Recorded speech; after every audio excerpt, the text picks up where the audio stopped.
Ce qui est avantageux en Outre-mer, c'est que c'est le seul endroit où il y a l'allocation familiale au premier enfant. Elle est de 23 €, elle n'est pas très élevée, mais en revanche, elle avait été décidée parce que ça venait compléter un manque d'aide aux familles monoparentales en Outre-mer. Donc ça ne veut pas dire qu'elles en ont plus, c'est parce qu'elles en ont moins ailleurs qu'on avait donné aux familles monoparentales justement cette allocation au premier enfant. Après, toutes les propositions citées aujourd'hui sont capitales.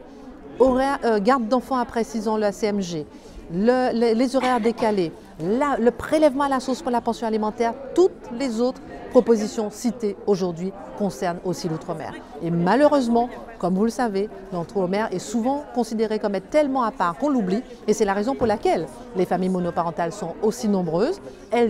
Par rapport à la métropole, pas qu'elles oublient, mais elles font une croix sur la famille recomposée. Une fois qu'elles sont seules, elles sont tellement comment dirais-je, déçues de la famille en couple après une séparation qu'elles ne refont plus leur vie. Elles se complaisent dans la monoparentalité, elles éduquent leurs filles dans la monoparentalité et on voit qu'en Outre-mer, de mère en fille, de grand-mère en petite fille, on reste et on devient famille monoparentale.